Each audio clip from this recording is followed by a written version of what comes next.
Okay, here I'm displaying on the computer photos that I took, digital photos prior to the teardown. I wanted to establish where the damage was, and I had to think through what I needed to do to repair it. Now, I'll take the pointer here and I'm going to circle this area, and I'll also identify this area here. These areas are where the damage, part of the damage was established. Obviously, what happened was somebody either set it down really hard on its base or dropped it. And I'm thinking it probably got dropped. But anyway, this is the fascia board for the button panel of the base. These are the keys or the levers that move the rakes, and these little individual pins sticking up are the rakes. I'll also point out that each one of these keys has little plastic sleeves that fit over the knurls on here to move the rakes, and those are silencers, sound deadeners, so that you don't hear any noise, which you find in high-end accordions. Also off to the left here, this is it's packaged in a foam, but that is one of the microphone pickups. There's one on each side of the accordion. Here on the end, these are where the keys come through this little piece of wood, and you can notice, and I'm going to switch to the next photo here. Okay, you can notice where these are not bottomed out like this one is, or like this one is over here.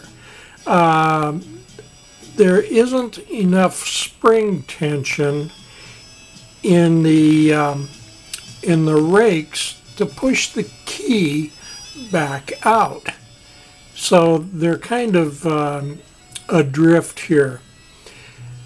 All right, let's go to the next photo, and I'll blow that one up. Okay, this is the top end of the accordion. Here's the air button for the bellows button, if you will. And somebody had attempted a repair at one time, and you can see that right in this area. I'm also going to point out that they put glued this stanchion in to hold up this damaged portion of the accordion. Here's the other microphone I told you about, and it's encased in foam. I will also point out that this stanchion that holds this bar for these keys, this was also damaged, and there are zip ties holding it together. Let's go to another photo.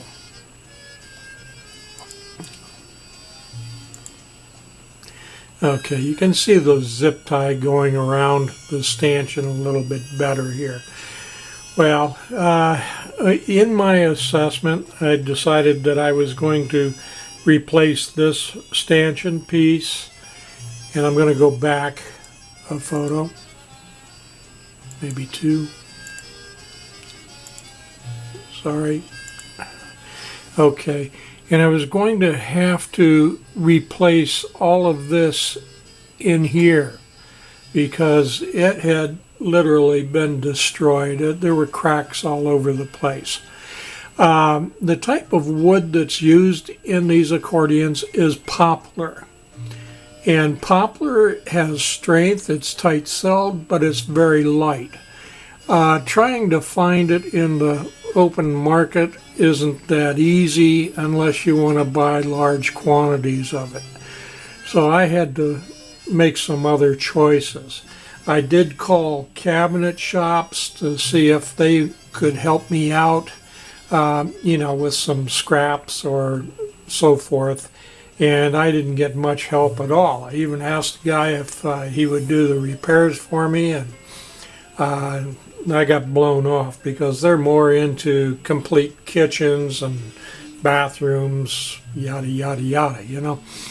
Okay, something else I will point out is I'm right here, and that is the keyboard was warped.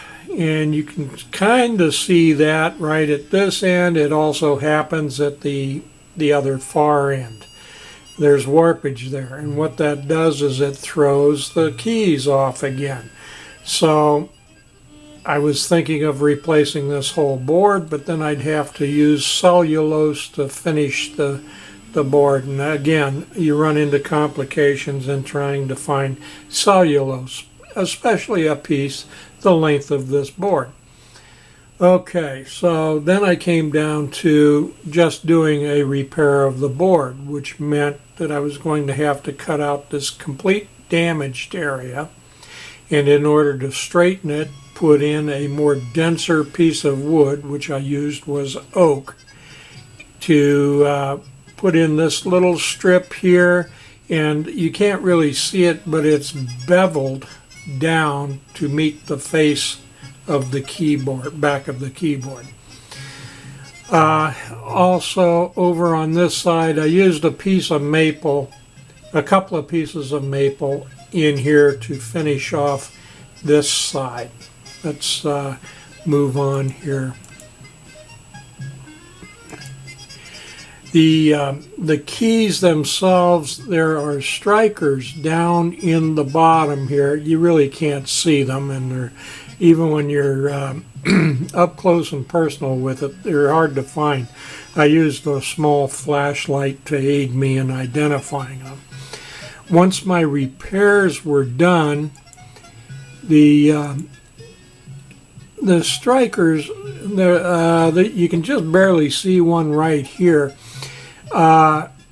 What they do is they work as a lift for the keypad itself. Now, since I was going in this deep into this side of the accordion, I was going to pull the keypads out and check them, and I did find one that was damaged. Now, originally the problems to the accordion was there was air leakage, and one key kept playing when you squeezed or put air into the accordion. Okay,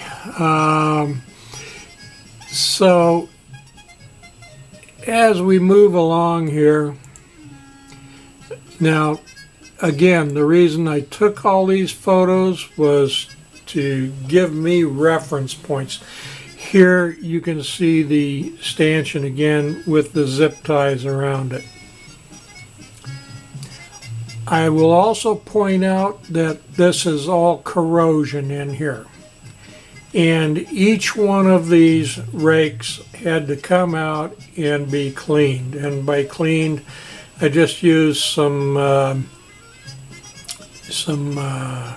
can't think of the name of it, but it's like a sandpaper but is used for metal. And I cleaned up each one of these. There's two sets, one up front here and there's one in the back for the main bass keys. All right, let's keep going here.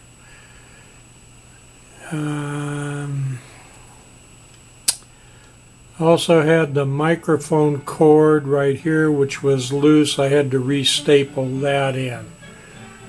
And while I was in there, I did check the continuity, and all was well with the microphones.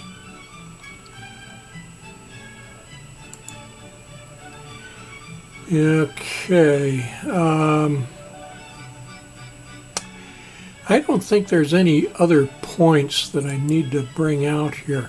Okay, we've run through all the photos, and in the teardown of this, I'm going to go back for each one of the strikers, if you will, or the keys. I went in tearing them down. There's 6 rows of these, and each one had to be identified. So I used masking tape and numbered them in order from the top to the bottom, so I could keep a reference of where they went. Lo and behold, I did knock some over and got them all mixed up, so I had to spend hours figuring out where they went. Well, thank God for photos. So that helped me to straighten it out and get them all back into their appropriate places. All right, we'll move on to the videos from here.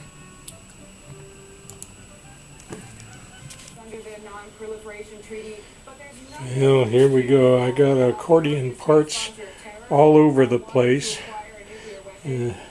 Show you my little workstation here where I'm putting felt and suede on the keypads. It's very tedious. And parts of the accordion over here, buttons and registers and reeds and brakes,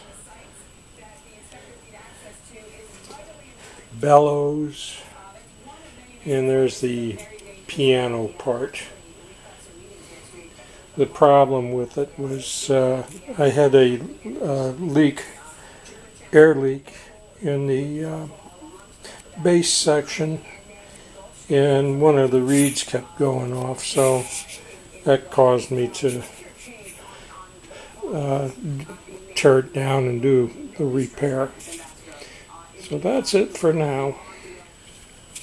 Well, good morning. We've got a new day started here, and the accordion has come together pretty well. What I'm doing now is I've removed all the felt from the buttonholes, and I've cut a strip to replace that, and it's going to be in about 1 inch lengths here. An X-Acto knife does the job and will fill these holes. I've also used a 5/16 dowel to kind of aid me in putting the felt in the hole.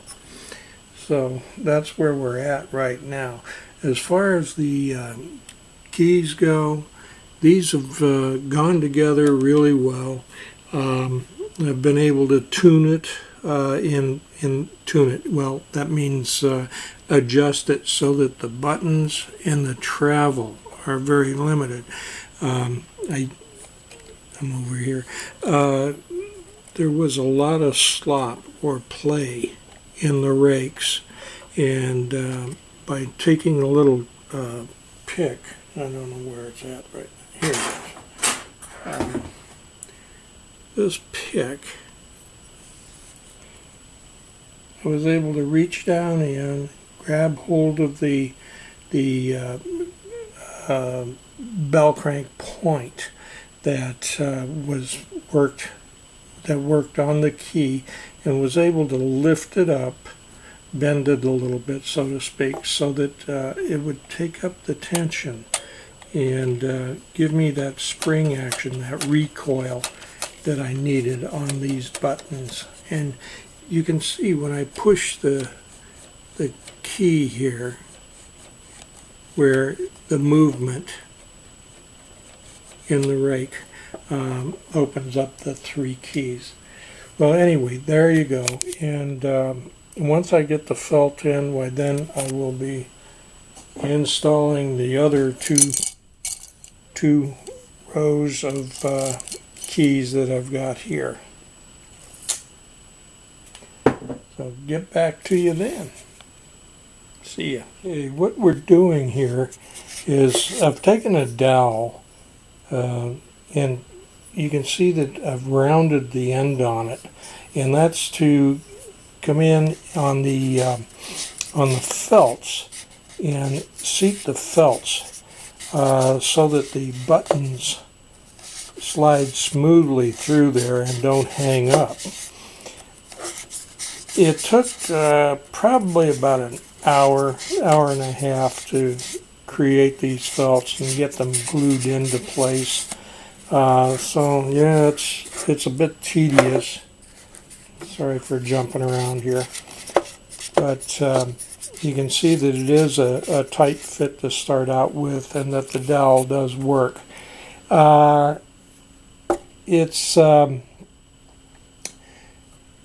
Here's the start of our second row going across here. I'll put those in, and then I'll come back with the top row and install those.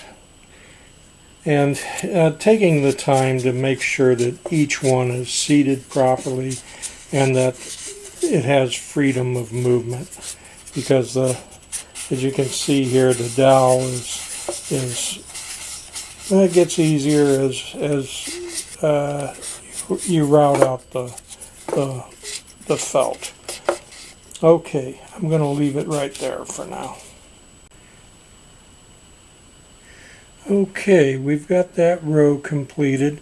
I'm going to tell you that the 5/16 inch dowel that I'm using is really a great tool to use to set or compress the velvet so that the buttons will install easily and work easily. As you can see, we got some good movement here, and I'm going to continue and get that last row in. Okay, well, we've got it all together. Everything's bolted down, and check the tuning on it and the breather on it with the bellows on. And if you look inside, yeah, it's got the wiring for the speaker, for the microphone hookups. These are the reed sections. Bellows all looks good, so we're ready to put the halves together. Okay, I'm going to stop it here. Great. Okay, there we go. It's back together. Geez, I'm right on top of it here. Okay, well, anyway, yeah, we had a little problem with one of the keys being hung up, and located that real quick and managed to adjust that out. So there you go, all new pads and adjustments. I'll probably take it back apart and do some reed work on it, but for now, that's enough. Bye.